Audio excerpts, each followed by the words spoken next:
एक तो -1 पे मैं तो बिल्कुल बिलीव नहीं करता, बिकॉज सबसे ज़्यादा सफ़र PMLN ने किया -1 फार्मूला। और मैं आपको सिर्फ याद दिला दूं कि 2002 के जब इलेक्शन हुआ था तो उस वक़्त नवाज शरीफ साहब had been forced out on exile, तो वो लड़ ही नहीं सकते थे। 2008 का जब इलेक्शन हुआ तो उस वक़्त उससे थोड़े दिन पहले वो वापस आए थे और उनके ऊपर वो केसेस पेंडिंग थे, तो वो एलिजिबल नहीं थे 2008 में इलेक्शन लड़ने। 2018 में आपको पता कि वो जेल में थे और उनके अगेंस्ट डिस्क्वालिफिकेशन हो चुकी थी ताहयात। तो सवाए 2013 के इस 23-24 साल में जिसमें उनको अलाउ किया है, अदरवाइज तो वो -1 ही था। इस वक्त भी अगर टेक्निकली देखें तो ही इज़ डिस्क्वालीफाइड। -1 तो हमारे साथ हुआ है।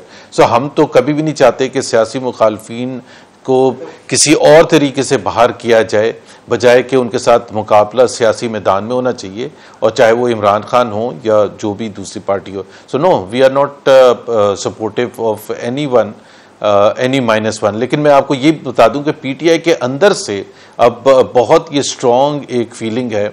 आपने उसका शायद मुजाहरा भी देखा होगा कि फवाद चौधरी और दूसरे लीडर्स जो हैं वो शाह महमूद कुरैशी से जो जेल में मिलने गए थे, वो एसेंशली किस वजह से थे? बिकॉज बहुत से लीडर्स उनके जो छोड़ के जा रहे हैं उसकी एक, अब वो जैसे जैसे टाइम गुजर रहा है और उनको समझ आ रही है, तो उनको ये समझ आ रही है कि जो एक इतना एग्रेसिव स्टांस या पोजीशन ली थी इमरान खान ने, उसको बाकी पार्टी का कोई भी लीडर उसको उस वजन, उस बयानियों को बर्दाश्त करने के लिए नहीं तैयार था, क्योंकि ये this was essentially a pro establishment party. 2022 अप्रैल तक इतनी स्ट्रांगली प्रो एस्टेब्लिशमेंट थी, जन्म ही उसने उस तरह से लिया था, और जो जिनको आप कहते हैं मुशर्रफाइट्स थे वो सारे आके यहाँ बैठ गए थे।